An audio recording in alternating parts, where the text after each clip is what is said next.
Hi, Strong Enough to Age Well, episode 4. I'm so glad you guys have stuck with me so far.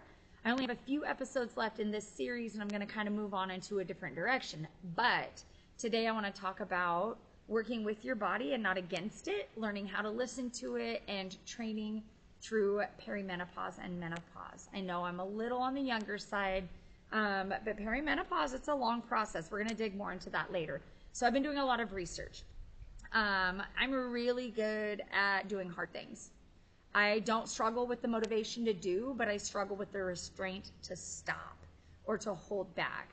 I'm really good at stacking those hard things. I call it discipline. I say I'm determined, I'm disciplined, I've got grit, whatever it is. I can push through. I override all of the signals when my body is screaming at me, and I wear that badge of exhaustion with honor. I say it's just the phase of life that I'm in.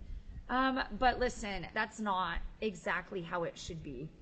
And that's what I'm learning. So as an ultra runner, which is a fancy way of saying I'm incredibly stubborn and maybe a little bit crazy, when I decide I'm going to do something, I put my head down and I do it. If I say I'm going to finish, it is going to take a lot to take me out and not finish. And that's just a mindset that I've learned to develop. It's just kind of pushing through. I ignore my body. I ignore all those crazy red flags waving in front of me because I've got grit for days, and I just kind of mentally lock in and go. Now, you might be thinking, what does that have to do with what you're talking about? So I'm going to give you a couple of examples of my real life experience on sometimes that I lock in, bear down, and go. So my last 100-mile race I did, bootlegger here in Georgia. So I'm standing at the start line, putting on my shoes, my socks, going through those like pre-race jitters. Everything I always do is normal. I don't know if you can hear my rooster back there. Sorry, I decided to sit outside today because we finally had some sunshine. So anyway, putting on my normal socks and shoes. This time I ripped the tags off my socks, put them on, didn't think anything of it. They're the same brand, same style, same model I always buy. I take off running. I noticed the first like 10, 15 miles, my feet are a little itchy, maybe a little like hot spots, which is not normal for me. I thought, that's weird, interesting. Okay, I keep running because that's what I do. It's too early to have hot spots on my feet to deal with that. So maybe mile 30, my feet felt like they were on fire. I mentioned it to my husband, like, oh my gosh, my feet are on fire. I don't know what's going on. That's weird, and I obviously kept running because that's what I do. I was probably between mile 40 and 50. I finally stopped, and I'm like, listen, I need you to help me. At this point, I feel like I've stepped in fire ant piles, and they have completely covered my feet. Burning sensation that I really can't tolerate and don't want to tolerate anymore. So I stopped. My husband, so kind because so gross, helps me take off my shoes and socks, and my feet are swollen, covered in hives, beet red, all the way up my ankles where my socks went up to. Stopped right under my sock line. So where my sock ended, pull it down, it's all red, pull it back up, you can't see anything. What do? Well, I'm going to go ahead and wipe my feet down with some wet wipes. I'm going to put some socks on that have been washed and I've worn before. And I'm going to run another, 50 to 60 miles because that is what I set out to do. And hives and blisters on my feet, not going to stop me. So that's not even the wildest story. That's just one time of having to push through like an irritation, maybe not necessarily pain. So you think, all right, everybody gets blisters when they run, they get hot spots. One, I don't, so that's not normal for me, but push through that. I once tore my Achilles at mile 12 of a marathon. A marathon is 26.2 miles. Stepped in a pothole with my heel just right, tore my Achilles, felt it snap, took me down to the ground. Most excruciating pain I have ever felt. And I've had kids, multiple kids. And I'm allergic to pain meds, which means my post C-sections and stuff, having my staples removed, I did all that pain medication free. This was hands down the worst experience. So anyway, it takes me out. I get up, I run the rest of the miles for that marathon. I finish it, got a PR at that race, fastest marathon I've run at that point to date. It was doing a back-to-back series. So that one was in Mississippi. We drove down to Alabama. The next morning I got up and I ran another full marathon. That one was not pretty. It was very slow, probably my slowest road race to date. But I ran it and I completed it and I finished it. Excruciating pain the entire way. I iced, I rested, I compressed. I did all the things, took some anti-inflammatories to help with my ankle. Thought I definitely, twisted it or sprained it or something. 2 weeks later from my birthday, I ran the Donna Full Marathon in Jacksonville, Florida. Breast cancer is something that I love to support research of or awareness for. And so ran that marathon on my tour Achilles. Now 3 marathons in 3 weeks, 2 back-to-back, 2 to 3 weeks later. I can't remember exact timeline, but ran that one, got my overall best marathon time, collapsed in a wheelchair at the finish line, had a husband take me to the hospital where I found out I had a torn Achilles. Brutal. They couldn't believe I was walking, let alone had just ran a race, but pushed through it all. I have trained through pregnancies, through different jobs, family stress, travel while on vacation or while on travel for work. I have a whole lot of pure stubbornness. Somewhere along the way, I seem to have learned how to push through everything, but I never learned when to back off. That's the truth that didn't come naturally for me. Sometimes the strongest thing you can do is stop. Sometimes the smartest thing you need is a rest day. These are things in my 40s that don't come natural for me, and I have to train myself to do. Because just because you can push doesn't mean you always should push. Now, my body is telling me at 40s something new and different, and my workouts that used to energize me are leaving me a little drained. My soreness sticks around longer. My energy has seemed to come in bursts, and my sleep is intermittent at best. And then I feel guilty. I feel lazy. I feel like, why am I so tired or sluggish? Something's clearly wrong. And I've been going through all these range of emotions. I know I've mentioned them several times, but I just feel like I need to hit that hammer in the head because so many of us feel all these things. And if this sounds familiar to you, let me tell you what I've learned in saying you're not lazy, you're not broken, and you're not failing. You're entering a new hormonal phase. Your body is talking, and now is the time that we have to start listening. So if this sounds familiar to you, if this is something you can relate to, then keep listening, because the thing with perimenopause and menopause is they're not just a quick phase that you pass through. It's not like, oh, I'm in menopause now. It is a long transition that kind of sneaks up on you. You start feeling those effects even when your periods are still completely regular. What happens inside, internally, that you're not seeing is your hormones, like your estrogen and your progesterone, they're beginning to fluctuate. You're suddenly not experiencing the best recovery that you used to because estrogen plays a role in that. I heard this term called fat metabolism. It shifts. Your energy levels rise and crash noticeably. Your sleep is unpredictable. And it's not all in your head. Your body is genuinely changing. So many years ago, when I heard that term, fat metabolism, getting tossed around, I kind of thought, fat metabolism, cool, what's that actually mean? I had to look it up and do a little research on it way back when. So I wanted to break it down for you, because if you've heard the term before, you might be a little confused, or not totally. This was a eye-opening game changer for me. So your fat metabolism is simply how efficiently your body uses stored fat for energy. Instead of holding on to it just in case, here's the part most women aren't told. Your hormones play a huge role in how well your fat metabolism runs. So let's break the hormones down. Your estrogen, it is a big one. It supports your fat utilization, your muscle repair, your bone health, and your overall recovery. When estrogen starts to fluctuate, hello, perimenopause, energy can feel less steady, and your workouts feel a lot harder. Your recovery feels a lot longer. So that's one. Testosterone's another. It matters too, even for us women. Testosterone helps with your muscle maintenance, your insulin sensitivity, which directly impacts that fat metabolism.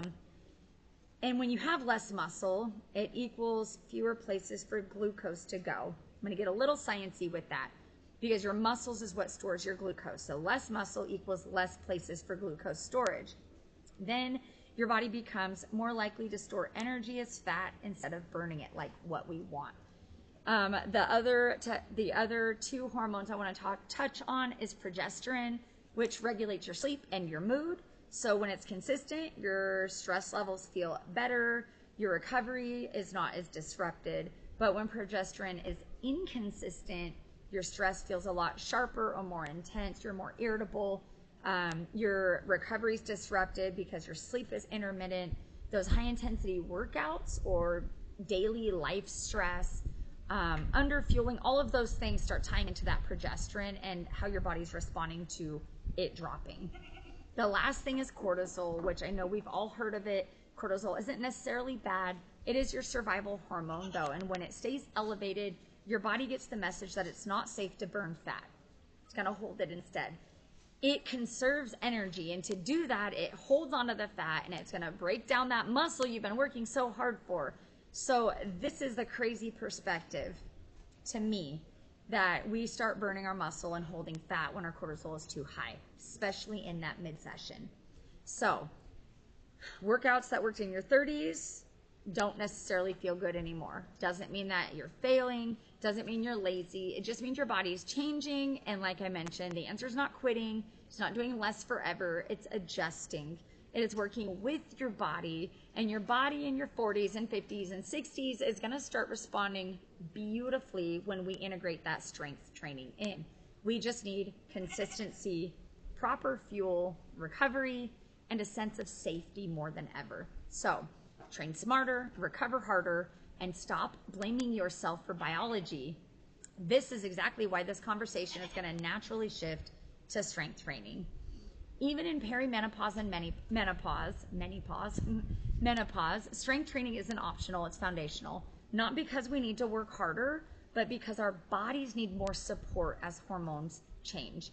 Strength training helps preserve that muscle that we're fighting so hard to keep, and we are naturally losing it. Muscle, fun fact, muscle mass starts deteriorating at 40, and we lose a roughly 10% of our muscle mass every decade on average if we're not doing anything to actively maintain it or build it. Crazy, right? Y'all, sorry, my goat are right here. I don't know if you can see them. Let me see. Silly goat. So I'm sorry if they're interrupting. So where was I? Strength training. Why is muscle good? Muscle, when we're preserving our muscle, especially at a time that we're starting to lose it in our 40s and beyond, that muscle is going to support our fat metabolism. With the glucose holding, it's going to help stabilize our blood sugar.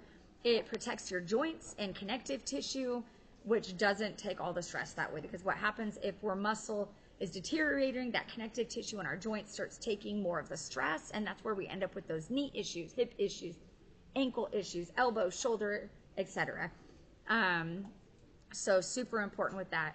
Our muscle also supports our bone density because bones need to stay strong. It helps regulate our stress when programmed properly and done well. Strength training also doesn't spike our cortisol.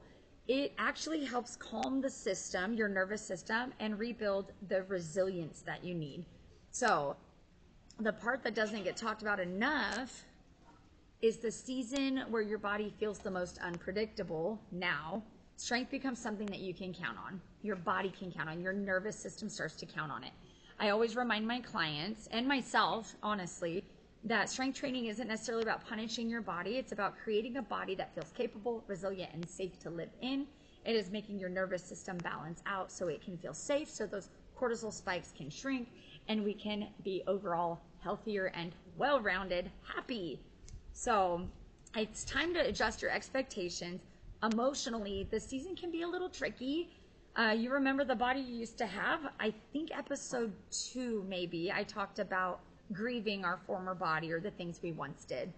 If that relates to you and you haven't listened to it, pop back over. It was a pretty good one.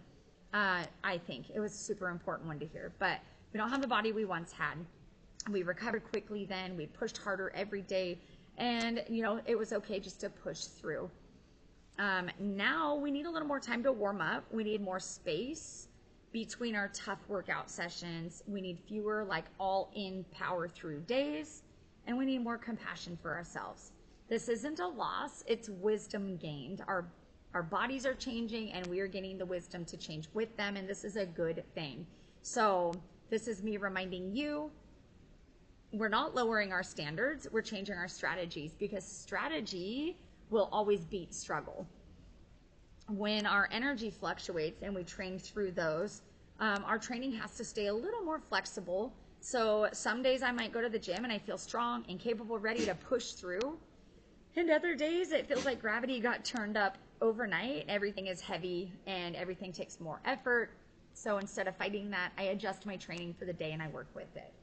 So higher energy weeks, I'll lean into those more moderate loads with enough volume to feel challenged. Maybe 3 to 4 sets, 8 to 12 rep range, moderate to heavy loads. So an example would be if I was hitting squat day or maybe a deadlift, I want a solid like 7 out of 10 effort on these high energy days where maybe I can get a couple more reps in if I needed to, but it was challenging to get the last few. We don't want to max out just because we feel good, but we want to push the body to that like 7 effort. On lower energy weeks, I'm going to scale things back a little bit, or lower energy days, because we all know life at this stage is day to day. I might scale it back and I'm going to focus on the quality over the quantity. So I'm going to do a little lighter loads with fewer reps, maybe a slower tempo, really work on controlling things so that my nervous system can stay calm. The weeks that I'm feeling in between are just about maintenance. It's keeping my body moving without draining it. So if I'm not sure that I have a lot of energy, but I'm also not completely drained, then I'm going to balance that as well. The goal is to listen to your body every day. Push yourself, challenge yourself, but don't overdo it. Full body sessions on those maintenance week is what I would go with. Lighter weights, maybe hit those mobility works, hit movements that leave you feeling good from the start to the finish. There's real hormone science behind this, guys. Muscle protein synthesis is less predictable. Cortisol spikes more easily when our estrogen is fluctuating. And all of that is going to directly impact our energy and our recovery. So this phase of life, consistency is going to beat intensity any day. Stay at that 5 to 7 effort, that RPE. I broke down a quick guide. I'll put it in the notes on the YouTube on high energy, moderate energy, low energy days and how tough you should be pushing and what you should be doing. But those are my tips for that. The biggest thing with that is remember that you're not training to empty your tank every day. You're training to adapt. You're training to keep moving. Listen to the signals. Keep your progress steady, your hormones supported, and your workouts are going to be more sustainable in the long run. I've mentioned hormones a lot. Those hormone shifts, they affect your nervous system so much. If you feel more reactive, emotional, or easily overwhelmed, that's biology. It's not just being a girl, but it's your nervous system. So strength training, supporting your nervous system, huge game changer, guys. Not only just strength training, but when paired with intentional cortisol lowering practices to reduce your overall stress on the day-to-day, balancing that with your strength training, your nervous system is going to thank you. So I have started integrating some things during my normal days and my normal weeks to help with my cortisol levels to naturally balance and come down. Things that I do: moderate weight training 2 to 3 times a week. I really focus on full body, controlled reps. I'm never really going super fast or explosive. I do tie it in sometimes on those high energy weeks, but overall, total body work 2 to 3 times a week, compound moves, controlled, moderate effort. Gentle movement and recovery. Listen, y'all, anybody that knows me knows I hate yoga, but I advocate for it, man. Stretch therapy, yoga, mobility, so good for your body. It also helps to stabilize that nervous system. So integrate that into your days to your weeks. Your nutrition and your hydration, try to hit that like 1.2 to 1.6 grams per kilogram of weight you have on your body of protein. Go eat those complex carbs, especially before you work out. Omega-3s, magnesium-rich foods, and obviously water and electrolytes. So important to get enough water and electrolytes in. Herbal support. Personally, I have been drinking an organic ashwagandha tea with turmeric in the evenings. My husband and I have been taking a pot to bed with us and sipping on it while we watch a show or catch up after a long day. And that is a huge stress relief for me, both naturally, but also that time has just become a nice, relaxing part of my evening. So ashwagandha with turmeric, can't say enough good things about it. Look it up. I'm sure that you'll agree. It's a great thing to integrate into your evenings. Journaling, gratitude, reflection, those things are super big. Mindset rituals, I would venture maybe toward that gratitude, reflection, journaling. Meditation is super great. I 10 out of 10 recommend it. Super hard for me. I struggle to sit and meditate or clear my brain. It's always going too many miles an hour. For me, I started with just small gratitude, maybe with some gentle yoga or some breath work, some box counting, like I mentioned in one of my past episodes, taking those deep breaths, holding it in. Any of those little brief activations of that parasympathetic system in your body, your nervous system, through the breath work, the gratitude, gentle movement, all of those little things is going to lower your cortisol overall, which is going to help to improve your sleep and help to regulate all of those hormones so that you're feeling better, and that mid-weight section that we're carrying from cortisol can start just getting off of us. So we've all been there wondering why our workouts aren't working, and I really think it's more than what we're doing. It's more about what we're not doing. So taking that time to step back and to re-energize ourselves by resting and recovering is super important.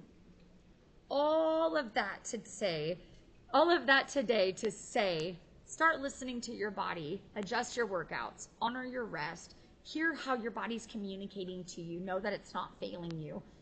Integrate some of these recovery rituals into your day, paired with some nice strength training that is controlled, and start balancing that nervous system out. Slowly, everything is going to start improving. Write down how you feel day to day or week to week as you start integrating these things in. Strength is going to be something that you're going to rely on, and I can't wait to hear about it. So, a practical challenge I wanted to put out for this week is I want you to pick one small ritual that lowers cholesterol that you can implement, and I want you to be intentional with it and consistent with it for 1 week. So whether it's an evening ashwagandha tea and gratitude check-in, or a mini yoga session with a partner that is calming, a short journaling session, maybe some time with focused breathing and breath work. But whatever you pick, do that and ask yourself, what is my body telling me about my energy and my stress? Where can I adjust my expectations instead of the effort that I'm putting out? Because easy for us to just be all in and just adjust that effort level. Well, I got to try harder, I got to do more. But instead, where do we adjust those expectations? And how can I meet my body where it is today in this hormonal season? So those 3 questions, do it for a week, write it down, shoot me a message, let me know what you think, and if you noticed any improvement. But I think that you will. Your body's trying to communicate with you. The goal isn't to fight it. It's to stop, listen, adapt, and train with intention. And that is how you're going to thrive in this season. So remember, strength training through perimenopause and menopause is not punishing yourself, but it's an ally. When paired with recovery, cortisol lowering strategies, and compassion for yourself, your body can stay strong, resilient, and capable for decades to come. Guys, your body is not behind, it's adapting. Your strength is not lost, it's evolving. Listen, respond, support, and age strong. Love you guys.